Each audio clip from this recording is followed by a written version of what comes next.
우리는 지난주 설교에서 신약시대의 신자들은 돼지, 토끼, 독수리, 순대 등을 먹어도 됨을 살펴보았습니다. 구약의 율법은 정한 음식, 부정한 음식을 구분하면서 정한 음식만 먹어야 한다고 말을 합니다. 구약 성경이 이러한 음식법을 두는 것은 부정한 음식을 먹어서는 안 된다라는 자체에 있기보다는 이것을 통해서 하나님의 백성은 이러한 부정한 짓을 하면 안 된다, 죄에서 멀어져야 한다, 이러한 것을 나타냅니다. 그래서 구약 백성은 부정한 음식을 멀리하면서 동시에 이것을 통해서 죄를 멀리해야 함을 또 깨닫고 확인하고, 그래서 하나님 앞에서 거룩한 삶을 살아야 합니다. 그런데 이러한 음식법이 이 신약 시대에 와서는 폐지됩니다. 이것이 오랫동안 구약 시대에 행해졌기 때문에 유대인들이 이러한 음식법 폐지를 받아들이기가 쉽지 않았습니다. 그래서 하나님은 베드로에게 환상을 보여주셨습니다. 하늘에서 네 귀가 달린 큰 이러한 보자기에 부정한 음식들이 들어 있었습니다. 하늘에서 베드로에게 음성이 나서 베드로야 일어나 잡아 먹으라, 이렇게 말했습니다. 그러자 베드로가 주님, 그럴 수 없나이다. 속되거나 깨끗하지 아니한 것은 결코 내 입에 들어간 일이 없나이다, 이렇게 말하며 거절했습니다. 그러자 하나님께서 하나님이 깨끗하게 하신 것을 내가 속되다고 하지 말라, 이렇게 말씀하셨어요. 이러한 일이 3번 반복되었습니다. 그리고 나서 고넬료가 보낸 사람들이 도착했습니다. 이들은 이탈리아의 백부장, 즉 이방인인 고넬료가 보냈는데, 천사가 고넬료에게 사람을 베드로에게 보내요. 베드로를 모시고 와서 예수 그리스도에 대한 복음을 들으라 한 것입니다. 그래서 베드로가 이것이 하나님의 뜻이구나, 이렇게 깨닫고 고넬료의 집에 가서 예수 그리스도의 복음을 전했고, 그러자 그때 성령께서 임하셨습니다. 그리고 이들이 예수님을 주로 고백하고, 그래서 물로 세례를 베풀었습니다. 이것은 예수 그리스도께서 우리를 대신하여 모든 율법을 지키시고, 그리고 우리의 모든 죄를 짊어지고 죽으셨으므로 이런 구약시대의 음식법, 의식법이 완성이 된 것입니다.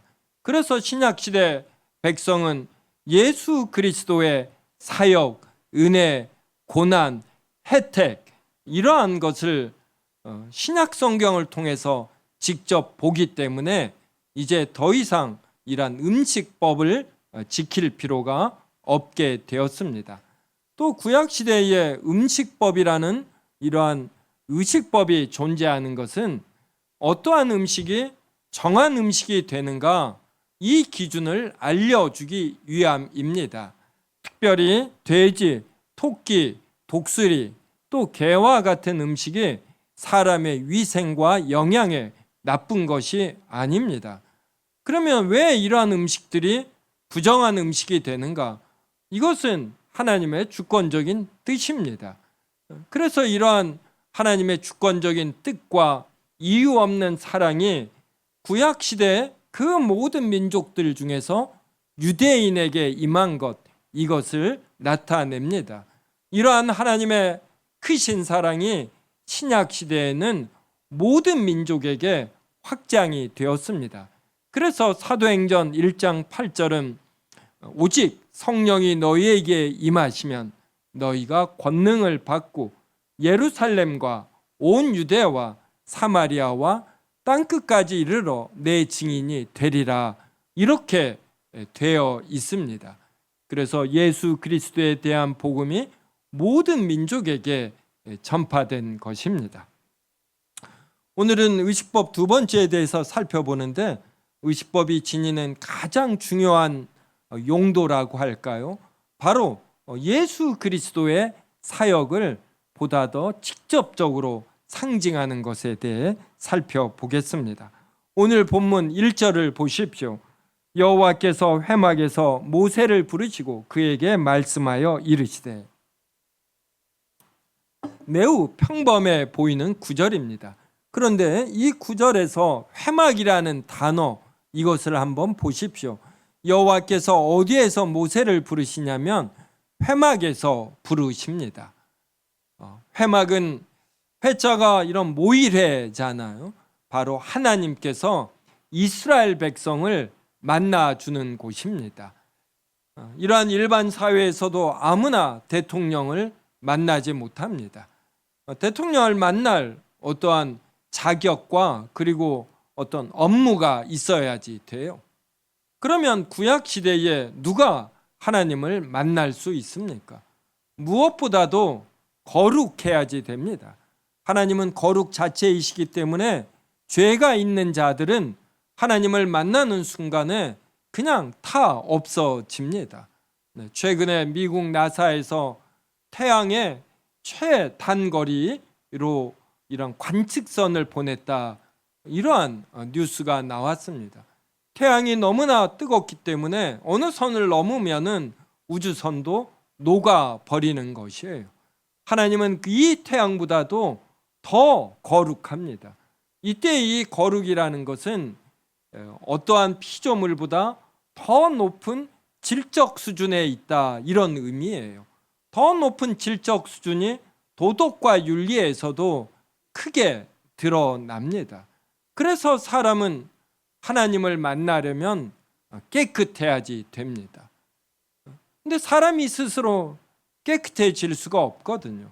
그래서 구약시대 하나님께서 이 회막이라는 장소를 만들고 이곳에서 사람을 만나 주셨습니다. 그래서 이동할 때는 회막, 성막이라고 부릅니다. 그러니까 정확한 이름은 성막인데 성막에서 만나 주신다, 이스라엘 회중을. 그래서 이때는 이런 회중을 만나 준다라는 의미에서 회막이라 부르고, 그 다음에 가나안을 정복하고 예루살렘에 이제 고정형 성막을 세우는데 이것을 성전이라고 합니다. 그러면 누가 회막에서, 성막에서 어떻게 하나님을 만날 수 있는가? 이것이 레위기 1장에 나오는 것입니다. 1장 4절 보십시오. 그는 번제물의 머리에 안수할지니 그를 위하여 기쁘게 받으심이 되어 그를 위하여 속죄가 될 것이라. 하나님을 만나려고 오는 자는 번제물을 가져와야지 됩니다. 즉 소나 양을 가져오는 것이에요. 그래서 소나 양의 머리에 손을 얹고 기도합니다. 자신이 더러운 죄인이라 하나님을 만날 수 없는데 나의 죄가 이 번제물에게 옮겨가서, 이걸 이제 한자로 정가 그러죠. 정가되어서 나의 죄를 짊어지고 이 짐승이 죽음으로 내가 거룩해지게 하시니 감사합니다. 하나님께서 이 번제물의 죽음을 통해 나를 거룩하다 여겨주시고 만나주시니 감사합니다. 이러한 기도를 드리는 것입니다. 그러면 그를 위하여 기쁘게 받으심이 되어, 그래서 그를 위하여 속죄가 될 것이다. 번제물의 머리에 손을 얹고 기도할 때 이 사람의 죄가 용서가 되는 거예요. 이걸 속죄, 이렇게 표현을 하는 것입니다. 그 다음 레위기 1장 6절부터 9절을 저와 한 절씩 읽겠습니다. 그는 또 그 번제물의 가죽을 벗기고 각을 뜰 것이요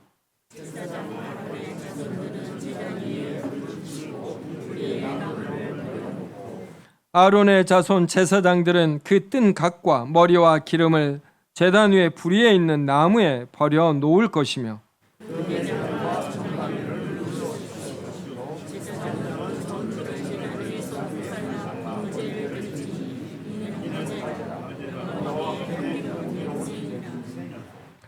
여러분, 조선시대 때 이러한 선비들은 부엌에 들어가지 않는다. 이제 이러한 말이 있었어요. 이것이 우리 사회 전반에 비치며 남자는 부엌에 들어가는 것 아니다. 이러한 말이 제가 청년 때만 해도 참 보편적이었어요. 지금은 제가 신방을 가면 남자들이 얼마나 요리를 잘하는지 모릅니다. 그러면 조선시대 때 왜 선비들은 부엌에 들어가지 않게 했을까요? 부엌은 살생이 많이 이루어지는 곳입니다. 그렇지요. 닭을 잡거나 생선을 잡거나 이렇게 죽이는 일, 이러한 것을 선비가 해서는 안 된다. 이러한 의미가 있었던 것입니다. 성도 여러분, 닭을 잡아본 적 있어요? 1986년 아시안게임이 시작되면서부터 재래식 시장에서 닭을 직접 죽이는 이러한 일이 금지되었습니다. 그 전까지는 재래시장의 한쪽 후미진 곳에 닭집들이 있었고 닭을 사러 가서 저닭하면은 주인이 끄집어서 털을 벗기고 이렇게 죽였어요. 저도 어머니를 따라 몇 번 가보았는데 닭이 다리를 들다가 숨통이 끊어지면 다리를 내려놓습니다. 그래서 저게 죽음이구나, 이것을 참 확인하곤 그랬어요. 구약 시대에 회막에서 이 번제물을 가져갈 때 이것을 가져간 자가 잡아 죽여야 합니다. 그래서 1장 6절 보셔요. 죽인 후 번제물에 가죽을 벗기고 각을 떠야지 됩니다. 그러면 제사장은 어떤 일을 하냐면 제단 위에 불을 붙입니다. 그리고 불 위에 나무를 버려놓고 그리고 그 뜬 각과 머리와 기름을 제단 위에 불 위에 있는 나무에 버려놓습니다. 그리고 내장과 정강이는 물로 씻어요. 그런 다음 제사장은 그 전부를 제단 위에서 불살라 번제를 드립니다. 살아있는 생물을 죽이는 일은 쉽지가 않습니다.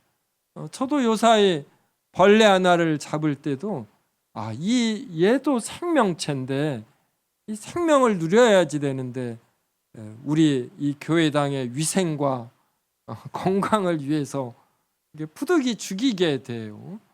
그러하지 않고는 저는 최대한 잘 죽이지 않습니다. 그런데 보다 더 고등 동물, 소나 양이면 그 두 눈을 마주치는 존재 아닙니까? 자신의 죽음을 알고 이런 저항을 표현하지요. 이것을 죽이는 일이 얼마나 힘이 듭니까? 그래서 구약시대의 백성은 살아있는 생명체를 죽이면서 나의 죄로 이 소나 양이 죽는구나, 이걸 강하게 깨닫는 것입니다. 그래서 이 모든 것을 불사르면서 나의 죄가 이렇게 정화되어야 하는구나, 이걸 깨닫는 것이에요. 그리고 가장 중요하게 깨닫는 것은 소나 양은 사람의 견주어 미물에 지나지 않습니다. 사람만 하나님의 형상으로 지음을 받습니다. 그래서 사람은 그 사람이 지니는 능력, 어떤 재능, 됨됨이, 이것으로만 판단받지 않아. 그냥 사람으로 태어나면 그 자체로 귀한 존재가 됩니다. 천하보다 귀한 것이 사람 목숨인 것이에요. 그러므로 어찌 미물에 지나지 않는 소나 양이 이 사람의 죄를 감당하겠습니까? 그래서 소나 양은 앞으로 오실 예수 그리스도를 의미하는 것이에요. 하나님으로서 사람이 되시는 여자의 후손 그리스도를 바라보며 구약시대 백성은 이러한 제물을 드리는 것입니다. 이것이 없으면 이 성전에서 드리는 짐승 제사는 아무 의미가 없는 것이에요. 그래서 하나님은 예수 그리스도께서 아직 실체로 오시지 않았기 때문에 이런 명백한 내용을 말씀을 통해 이들이 알지 못하므로 아주 자극적인 제사 제도를 허락하신 것입니다. 그래서 소와 양이 또 얼마나 비쌉니까? 이거를 매년 한 마리씩 바쳐야지 돼요. 그리고 이 살아있는 생명체를 이렇게 죽여야 합니다. 그때마다 이 세상의 어떤 비참함의 근원이, 그리고 사람이 늙고 병들고 죽고, 그래서 사랑하는 가족과 죽음을 통해 헤어져야 하는 것, 이것이 모두 다 사람의 죄로 인한 것이구나, 이것을 깨닫게 하는 것입니다. 이게 바로 의식법의 용도예요. 그래서 구약 백성은 이러한 짐승을 바치는 이러한 제사를 통해서 앞으로 오실 그리스도의 은혜와 사역과 고난과 그로 인한 혜택, 이것을 바라보지 않으면 이것은 헛된 짐승을 바치는 것입니다. 그래서 이사야 1장에 하나님께서 내가 너희의 피에 질렸다, 너희의 제사는 내 마당만 밟을 뿐이니라, 이러한 식으로 표현하셨습니다. 히브리서 10장 1절부터 5절을 통해서 구약의 의식법과 예수 그리스도의 사역을 비교해 보겠습니다. 한 절씩 읽겠습니다. 율법은 장차 올 좋은 일의 그림자일 뿐이요 참 형상이 아니므로 해마다 늘 드리는 같은 제사로는 나아오는 자들을 언제나 온전하게 할 수 없느니라.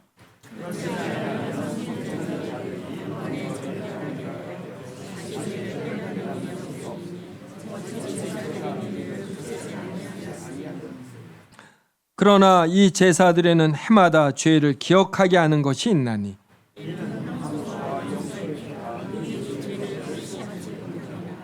같이 읽습니다. 그러므로 주께서 세상에 임하실 때에 이르시되 하나님이 제사와 예물을 원하지 아니하고 오직 나를 위하여 한 몸을 예비하셨도다. 네.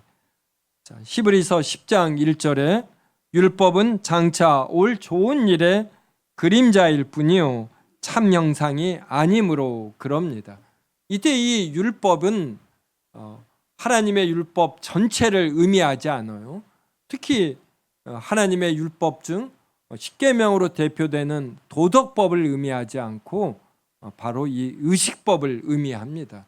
그러니까 이 제사법은, 그러니까 율법 대신에 제사법은 이렇게 바꾸어 보아도 큰 차이가 없을 정도예요. 그래서 제사법은 장차 올 좋은 일, 바로 예수 그리스도의 사역을 뜻합니다. 이것의 그림자일 뿐이요 참 형상이 아니에요. 그래서 해마다 늘 드리는 같은 제사로는 예루살렘 성전에서 매년 이러한 제사를 드리는데, 이 제사로는 이 나오는 자들을 언제나 온전하게 할 수 없습니다. 그 다음 2절 보면은 4절 보겠습니다. 이는 황소와 염소의 피가 능히 죄를 없이 하지 못함이라. 네, 소나 염소나 양은 사람보다 질과 가치에서 비교가 되지 않습니다. 그러므로 짐승의 죽음이 사람의 죽음을 대신하지 못합니다. 그래서 5절에 보면은 그러므로 주께서 세상에 임하실 때에, 이것은 예수 그리스도께서, 이 주는 예수 그리스도를 의미해요. 예수 그리스도께서 세상에 임하실 때에 하나님이 바로 성부 하나님을 의미합니다. 하나님께서 제사와 예물을, 그러니까 구약 시대에 이러한 제물 제사, 짐승 제사, 이것을 원하지 아니하시고 오직 나를 위하여 한 몸, 바로 예수 그리스도께서 사람이 되시는 이 성육신의 몸, 이것을 예비하셨다, 이러한 의미입니다. 자, 그 다음 이어서 히브리서 10장 6절부터 10절도 저와 한 절씩 읽겠습니다. 번제와 속죄제는 기뻐하지 아니하시나니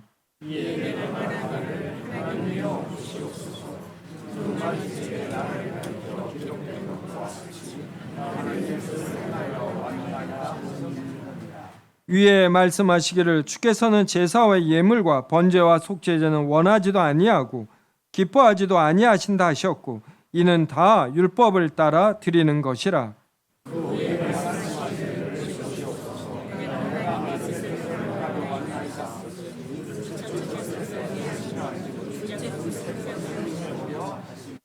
같이 읽습니다. 이 뜻을 따라 예수 그리스도의 몸을 단번에 들이심으로 말미암아 우리가 거룩함을 얻었노라.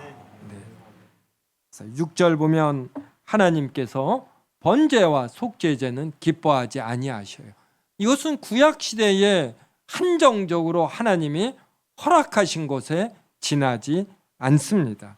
그 다음 7절 보면은 이에 내가 말하기를, 바로 예수 그리스도예요. 예수 그리스도께서 말씀하시오. 하나님이여 보시옵소서. 두루마리 책에, 그러니까 구약 성경에 나를 가리켜 기록된 것과 같이 하나님의 뜻을 행하러 왔나이다. 하나님의 뜻은 하나님의 영원하신 아들 성자 하나님 예수 그리스도께서 사람이 되시어 우리의 죄를 짊어지고 고난을 받고 죽으시는 거예요. 이게 하나님의 뜻입니다. 근데 이 일이 얼마나 힘이 듭니까? 그래서 예수님은 돌아가시기 전날 겟세마네 동산에서 땀을 피처럼 흘리며 기도했어요. 그래서 이 잔을 피할 수만 있다면 피하고 싶습니다. 하지만 내 뜻대로 하지 마옵시고 아버지의 뜻대로 하옵소서. 이 뜻이 바로 이 7절에 나오는 하나님의 뜻을 행하러 왔나이다. 근데 이 일이 너무나 힘든 것이 이게 하나님과 완전히 절연이 되는 그런 영혼의 고통, 그리고 십자가에서의 육신의 고통이 있어요. 그래서 이것을 예수님은 피할 수만 있다라면 피하고 싶었던 것입니다. 하지만 자기 뜻대로 하지 말고 아버지의 뜻대로 해달라고 이렇게 기도하셨어요. 그래서 우리도 기도할 때 우리의 기도의 또 상당 부분은 이렇게 내 뜻이 아니라 하나님의 뜻을 알고 하나님의 뜻대로 하게 해달라고 이렇게 피를 흘리는 기도가 있어야 합니다. 그 다음 8절 보십시오. 우리가 거듭 확인하는 것처럼 주께서는 제사와 예물과 번제와 속죄제는 원하지도 아니하고 기뻐하지도 아니하십니다. 이는 다 율법을 따라, 그러니까 구약 시대의 의식법을 따라 드리는 것에 지나지 않습니다. 그 다음 10절 보십시오. 이 뜻을 따라 예수 그리스도의 몸을 단번에 들이심으로 말미암아 우리가 거룩함을 얻었다. 우리가 왜 거룩한 존재가 됩니까? 절대로 우리의 행위가 아니에요. 하나님께서 자신의 아들을 예수 그리스도를 십자가에 바치셨고 예수 그리스도께서 이것을 회피하지 않고 행하셨기 때문인 것이에요. 그래서 우리가 거룩한 자가 되는 것입니다. 우리가 이것 때문에 죽어서도 다시 부활할 수 있는 것이고 다시 새하늘 새 땅에서 영원한 삶을 살 수 있는 것이에요. 그러므로 우리가 이 사실을 믿는 우리가 어떠해야 합니까? 이것이 바로 히브리서에 이어서 나옵니다. 14절부터 18절입니다. 한 절씩 읽겠습니다. 그가 거룩하게 된 자들을 한 번의 제사로 영원히 온전하게 하셨느니라. 주께서 이르시되 그날으로는 그들과 맺은 언약이 이것이라 하시고 내 법을 그들의 마음에 두고 그들의 생각에 기록하리라 하신 후에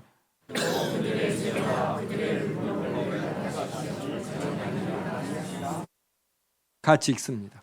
이것들을 사하셨은즉 다시 죄를 위하여 제사 드릴 것이 없느니라. 네.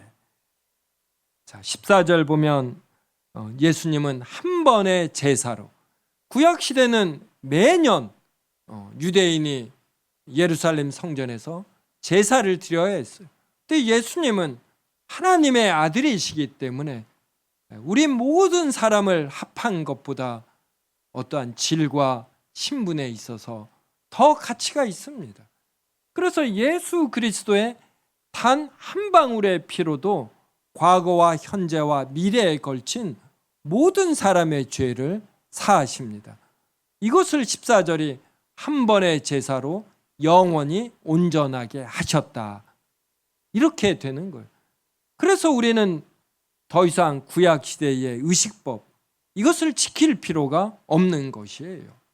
우리가 이것을 지키는 것은 십자가에서 죽으신 예수 그리스도의 죽음을 가볍게 여기고 불명예스럽게 모독하는 것이 됩니다. 그 다음 17절, 16절 보면은 15절에서 성령님이 우리에게 증언하셔요. 오늘 어떻게 보면 설교의 핵심입니다. 그럼 성령님이 뭘 우리에게 증언하시는가? 16절에 그날 후로는 내 법을 그들의 마음에 두고 그들의 생각에 기록하리라. 하나님께서 예수 그리스도를 통해 하신 사역, 이것을 우리의 마음에 두고 우리의 생각에 기록하시는 것이에요. 그래서 우리가 잠잠히 우리의 마음을 살피면 예수 그리스도를 믿을 때 우리가 하나님에게 용납됨, 이것을 느끼게 되는 것이, 이것이 신약시대의 백성이 갖는 엄청난 혜택이 되는 것입니다. 구약 백성은 1년이 지나면 다시금 죄책감을 느껴요. 하나님께서 하나님의 법을 그들의 마음과 그들의 생각에 둔 것이 아닙니다. 그래서 구약시대의 백성은 하나님 앞에서 이렇게 예민히 깨어서 신앙생활을 하면 할수록 내년에 예루살렘 성전에서 드릴 제사를 사모하게 되는 것이. 근데 신약시대에 우리가 잠잠히 하나님 앞에서 깊이 기도할 때, 하나님의 생각이 명백하게 드러난 성경을 읽을 때, 성령님으로 말미암아, 우리 안에 내주하시는 성령님으로 말미암아 우리의 죄가 완전히 사함을 받았다, 이것을 느끼게 되는 것이에요. 그러면서 이 세상이 빼앗을 수 없는 평안을 느끼고, 그리고 든든한 뒷배경이 우리에게 있음을 확신하는 것입니다. 이것이 우리가 갖는 분명한 확신이 되는 것이고, 그로 인해서 이 세상을 살아가는 자신감, 이것을 갖게 되는 것이에요. 17절에 보면 하나님은 그들의 죄와 그들의 불법을 내가 다시 기억하지 아니하리라. 성도 여러분, 저는 가끔 내가 죽을 때, 하나님 앞에 갔을 때 내가 당당히 설 수 있을까, 이 생각합니다. 성도 여러분, 당당히 설 수 있어요? 네. 그때 바로 예수님이 떠오르는 것이에요. 그렇지. 저는 벌써 오늘 오전에만 해도 이 생각까지 통제하기가 얼마나 힘듭니까? 그러니까 참 하나님 앞에 죄스러운 설교를 앞둔 목사로서 참 경건치 못한 생각들이 이렇게 스쳐가요. 또 인생의 어느 때에는 부끄러운 죄도 우리가 짓지 않습니까? 이것들을 생각하면 내가 죽어서 하나님 앞에 당당히 설 수 있을까? 이 생각이 흠칫해집니다.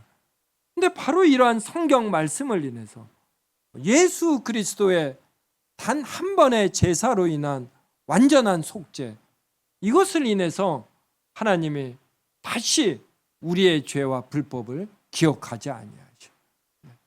얼마나 감사한지 모르죠.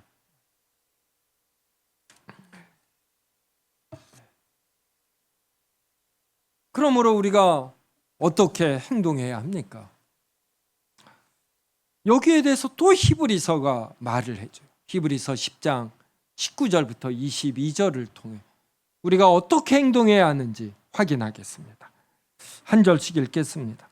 그러므로 형제들아, 우리가 예수의 피를 힘입어 성소에 들어갈 담력을 얻었나니.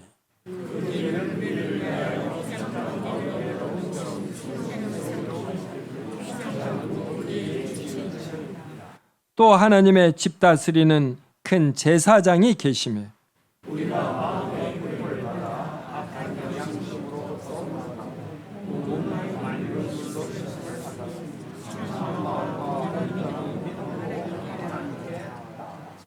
네.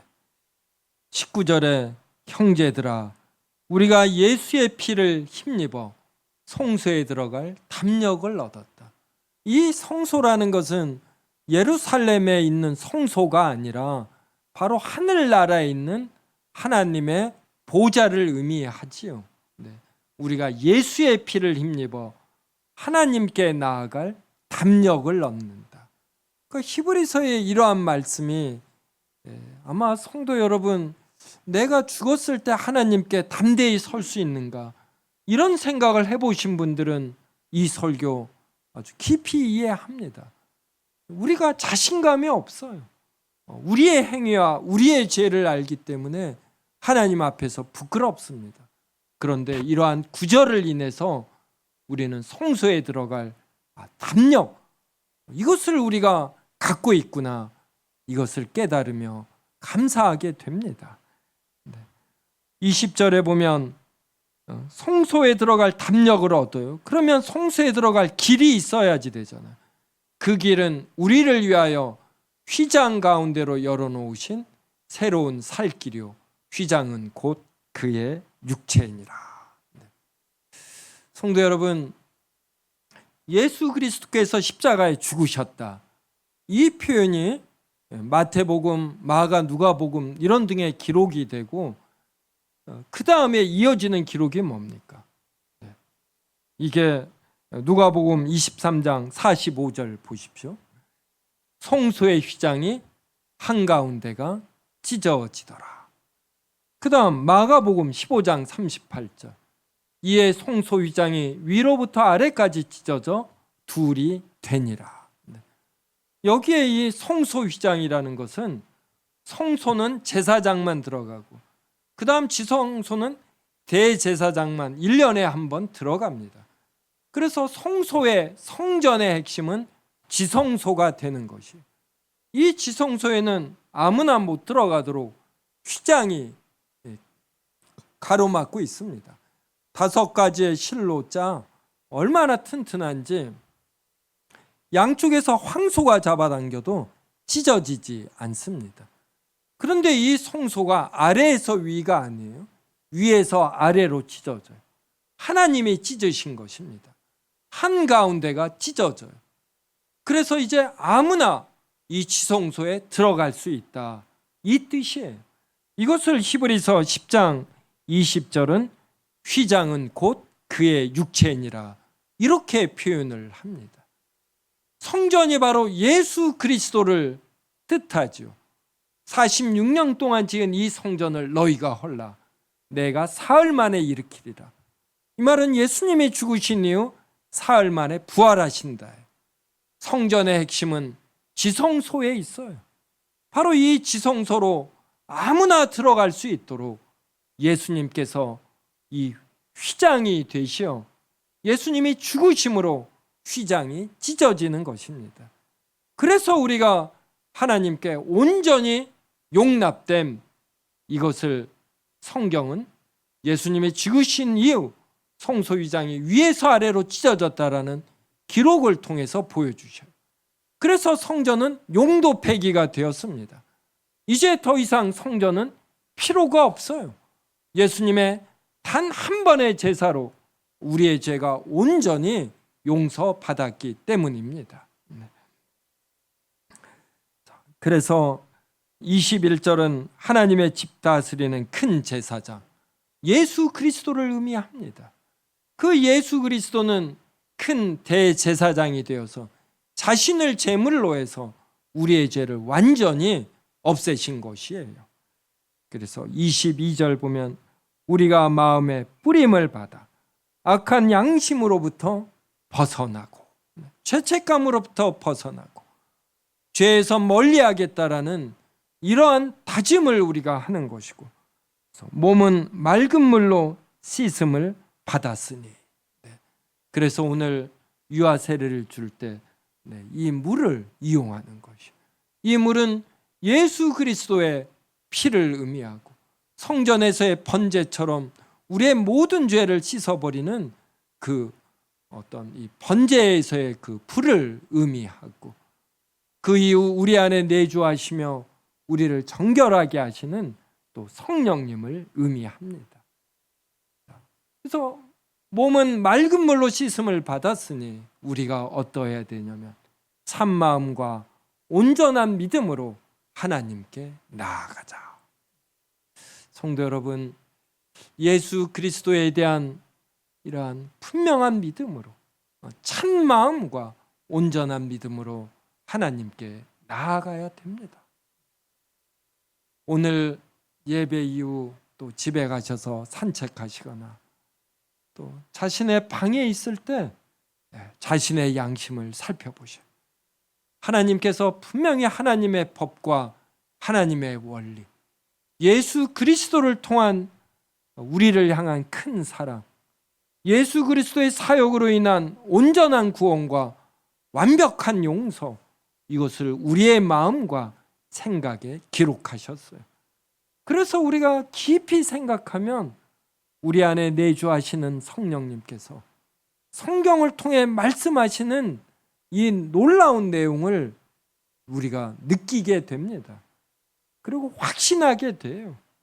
이것을 느끼는 만큼 우리의 믿음은 강건해지는 것이고, 여기에서 오는 평안과 위로, 이것은 그 어떠한 것보다도 강한 것이 됩니다. 이것이 우리가 살아가는 힘이에요. 단순히 우리가 예수 그리스도께서 우리의 죄를 대속하고 죽으셨다라는 이것을 지식으로 아는 것만이 아니에요. 이것이 우리의 마음과 생각에 깊이 내재되어 우리의 어떤 마음, 정서, 감정까지, 그로 인해서 우리가 중요한 의사결정할 때마다 분명한 방향감을 갖고 강한 의지로 가장 적합한 것을 선택하는 것입니다. 그 선택한 길을 살아갈 때 여러 유혹이 있고 또 우리의 약함으로 인한 이러한 흔들림이 있습니다. 이것을 견뎌내는 힘이 되는 것이에요. 성도 여러분, 이번 주에 꼭 이러한 시간 가지시기 바랍니다. 단순히 머리로만 아는 것이 아니라 이것이 우리의 마음과 우리의 생각에 깊이 내재되어야지 돼요. 우리 안에 내주하시는 성령님을 느껴야지 돼요. 그 성령님께서 예수 그리스도의 대속의 피로 우리의 죄가 모두 사함을 받고, 그래서 우리의 죽은 이후에도 부활이 있고 예수 그리스도의 재림 때 새하늘 새 땅에서 이 세상에 어떠한 비참함도 하나도 없는, 가시덤불과 엉겅퀴가 전혀 없는 새하늘 새 땅에서 영원히 살 것, 이것을 알려주고 확신케 하십니다. 이것을 크게 누리는 한 주가 되기를 주님의 이름으로 기원합니다.